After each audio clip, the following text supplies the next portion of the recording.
They grow up misunderstood. Too quiet, too intense, too slow.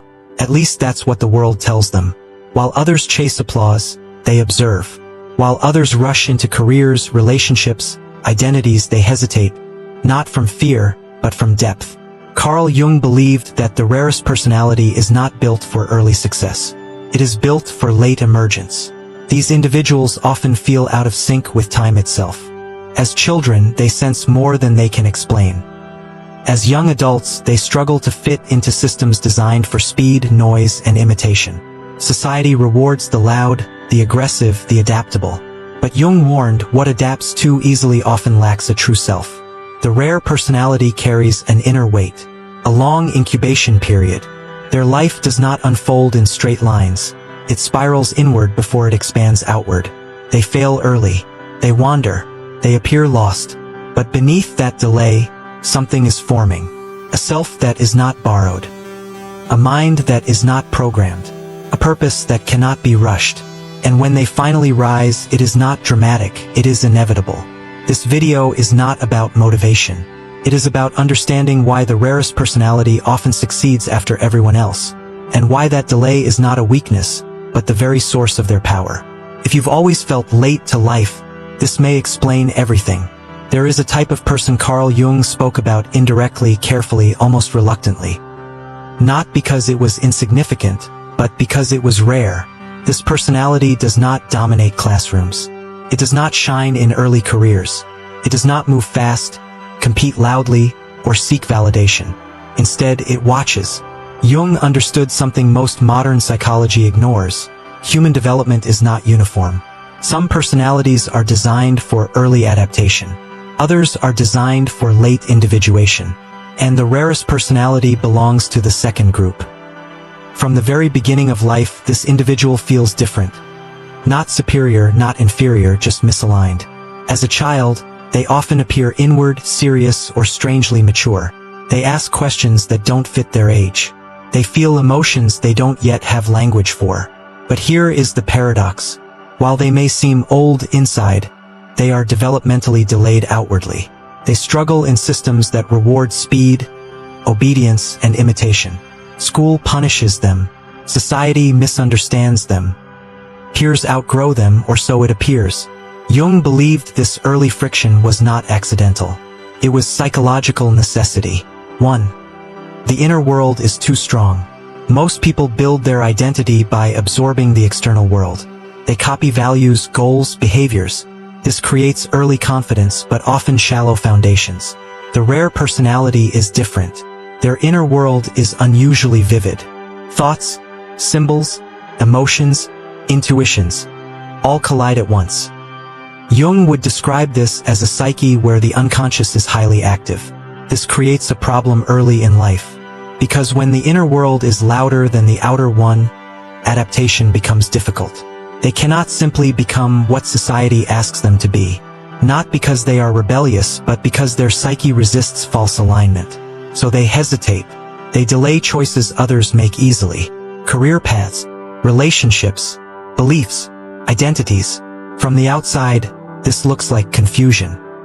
From the inside, it feels like suffocation. Jung warned that forcing such individuals into premature identities can cause lifelong neurosis. The psyche fractures when it lives a life that does not belong to it. So the rare personality unconsciously resists early success. 2. Why they fall behind and why it's necessary. In their 20s, the contrast becomes painful. Others are advancing.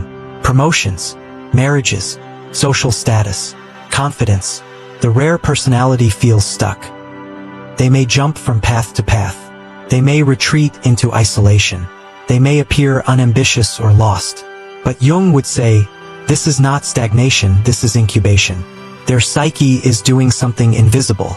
While others are building social structures, the rare personality is building psychological structure. They are unconsciously asking questions most people postpone until midlife. Who am I really? What is authentic? What part of me is shadow? What is borrowed? What is true? These questions slow you down, but they save you later. Jung observed that many people who succeed early collapse inwardly later. Midlife crises, depression, emptiness. These are symptoms of a life lived without individuation. The rare personality pays the price early so they don't pay it later. 3. The burden of consciousness. One of Jung's most unsettling ideas was this: greater consciousness equals greater suffering. The rare personality is often painfully aware of hypocrisy, of manipulation, of social games, of power dynamics, of meaninglessness. They see through illusions others rely on to function. This makes early participation difficult. How do you compete in a game you don't believe in? How do you chase status you don't respect? How do you imitate a life that feels empty? So they withdraw, not always physically but psychologically. This withdrawal is often mistaken for weakness. In reality, it is self-protection. Jung believed the psyche will sabotage external success if it threatens inner integrity. That's why the rare personality often fails when success comes too early. The soul refuses to cooperate. 4. Loneliness as a developmental stage. Loneliness is not an accident for this personality type. It is almost inevitable, because their inner complexity makes shallow connection unsatisfying and deep connection rare. They may feel alien even among friends, invisible in groups, unreachable in intimacy. This loneliness often peaks in the late 20s or early 30s, and this is dangerous. Many rare personalities break here. They numb themselves, they conform, they abandon the self-forming inside them. Jung warned that betraying the emerging self creates a lifelong shadow, resentment, bitterness, self-hatred. Those who endure the loneliness without surrendering undergo something crucial: ego dissolution. They stop defining themselves by external validation. They stop chasing timelines that aren't theirs. They begin listening inwardly. This is when the true transformation begins, but it is still invisible. 5. The shadow becomes a teacher. Because they fail early, the rare personality becomes intimate with their shadow. Doubt, envy, anger, fear, inferiority. Most people repress these traits. The rare personality studies them. They analyze their darkness. They question their motives. They wrestle with contradictions. This internal confrontation is exhausting, but it creates depth. Jung believed that only those who integrate their shadow can wield real power later in life. Power without shadow integration becomes tyranny, addiction, or collapse. This is why the rare personality matures slowly but solidly. They don't build on denial. They build on truth. 6. Why society mislabels them. Society has no category for people who bloom late, so it uses insults: lazy, unmotivated, overthinking, wasted potential. But Jung would argue the opposite. These individuals are not lacking direction. They are resisting premature crystallization. They sense, often without words, that choosing too early means choosing falsely. So they wait, and waiting looks like failure until it doesn't. 7. The first signs of emergence. Toward the mid-30s or early 40s, something shifts. Not externally at first, internally. Clarity replaces anxiety. Self-trust replaces comparison. Depth replaces urgency. They stop asking who they should be. They start embodying who they are. And because the self is not borrowed, it is powerful. Their voice becomes calm. Their decisions become precise. Their presence becomes unmistakable. Jung believed this is when the rare personality finally enters life, not as a participant but as a force. But this emergence only happens because of everything that came before. The delays, the failures, the isolation, the suffering. None of it was wasted. It was preparation. Most people live by imitation long before they ever discover themselves. They inherit ambitions, values, and timelines without question. It works at first. Society rewards adaptation. It rewards speed. It rewards obedience disguised as ambition. The rare personality cannot do this for long. By the time they reach their 30s, something fundamental has already changed inside them. While others are exhausting themselves maintaining identities they chose too early, the rare personality begins to feel a strange inner stabilization. Not confidence in the traditional sense, but alignment. This is where Jung's idea of individuation becomes decisive. Individuation is not self-improvement. It is self-recovery. It is the slow removal of everything false. Because the rare personality delayed external commitment, they avoided one of the greatest psychological traps. Building a life on an unexamined ego. Their earlier confusion now becomes an advantage. They are no longer searching outwardly. They are consolidating inwardly. And consolidation creates gravity. People begin to feel them before they understand them. Their words carry weight not because they speak often, but because when they do, nothing is wasted. They are not trying to impress. They are not trying to dominate. They are simply expressing what has already been tested internally for years. Jung believed authority that is not integrated collapses under pressure. Authority that emerges from individuation does not need reinforcement. That is why the rare personality often rises quietly. No hunger for approval. Opportunities start appearing, but they are different from earlier temptations. They are aligned with competence rather than ego, responsibility rather than status, meaning rather than image. This is why these individuals often succeed in fields requiring long-term thinking: leadership, strategy, psychology, philosophy, art, systems building. They see patterns others miss because they have spent years observing rather than competing. While others learned how to win, they learned how things actually work. Another transformation happens here, something subtle but decisive. They stop fearing judgment, not because they become arrogant, but because judgment loses relevance. When your identity is no longer dependent on external approval, criticism cannot destabilize you. Praise cannot intoxicate you. You become psychologically unbribable. Jung considered this state rare and dangerous to rigid systems, because such individuals cannot be controlled by rewards or fear. This is also why they often attract projection. Others sense their autonomy and respond unconsciously, some with admiration, others with hostility. The rare personality becomes a mirror. People project their own unexamined selves onto them. This is where social dynamics reverse. Earlier in life they were overlooked. Now they are watched. Earlier they doubted themselves. Now others doubt themselves around them. This shift can feel disorienting at first. Many rare personalities hesitate to step into visibility because they still carry the memory of early rejection. But Jung warned, refusing one's rightful place is also a betrayal of the self. Individuation does not mean hiding. It means bearing the weight of who you have become. This is where their shadow integration becomes critical. Because they know their darkness, they are not afraid of power. They do not need to abuse it. They do not need to prove anything. Their ambition is surgical. Their movements are economical. Their energy is conserved. This is late-life momentum. While others burn out, they are just beginning. Relationships change too. The rare personality no longer seeks intensity for validation. They seek resonance. Fewer connections, but deeper, cleaner, more stable. They stop trying to be understood by everyone and start being understood by the right ones.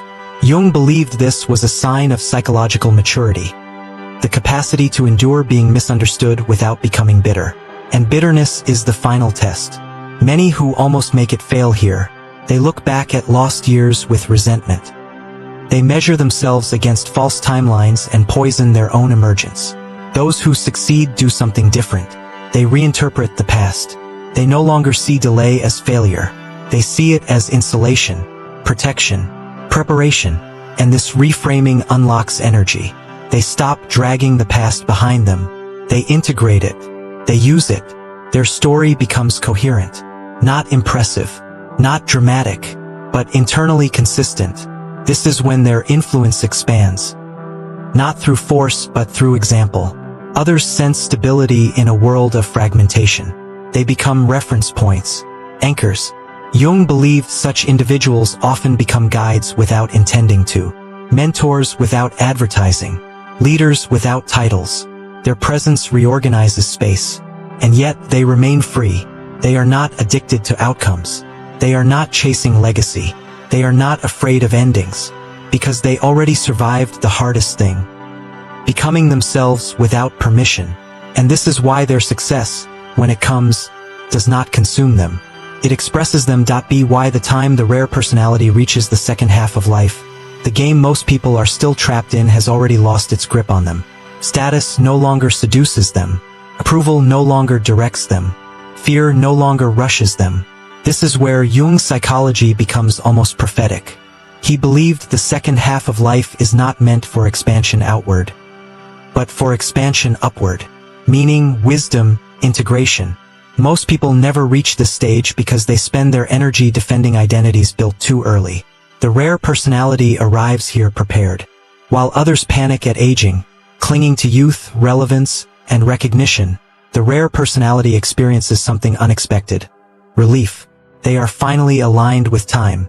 Their energy increases because it is no longer divided. They are not pretending, not proving, not performing. Their psyche is unified, and a unified psyche is powerful. This is why their peak often comes after 40. Not louder, not flashier, but undeniable. They move slowly now, not because they are unsure, but because speed is no longer necessary. Every decision is filtered through depth. Every commitment is deliberate. Waste disappears. Jung believed this stage creates a rare form of authority. Authority without domination. People listen because something feels solid. They follow because something feels real. This is also why these individuals often reshape environments rather than adapt to them. They don't rebel loudly. They don't fight systems head-on. They simply refuse to participate in what is false, and that alone destabilizes weak structures. Their success looks effortless to outsiders, but it is built on decades of inner labor no one saw. Failures that refined perception. Loneliness that sharpened discernment. Delay that prevented corruption. And unlike early success, this kind of success does not rot from the inside. There is no midlife collapse here, because there is nothing to escape from. Their life makes sense to them. That is the final reward Jung spoke of. Not happiness, not wealth, not admiration, inner coherence. The feeling that your life belongs to you. And once someone reaches this state, nothing external can truly threaten them. Loss hurts but does not destroy. Criticism stings but does not derail. Even death is faced differently, not as interruption but as completion. This is why Jung believed the rarest personality represents psychological evolution itself. A human being who does not sacrifice the soul for speed or truth for approval. If you have felt late, out of sync, misunderstood, you may not be behind. You may be early for a different kind of life.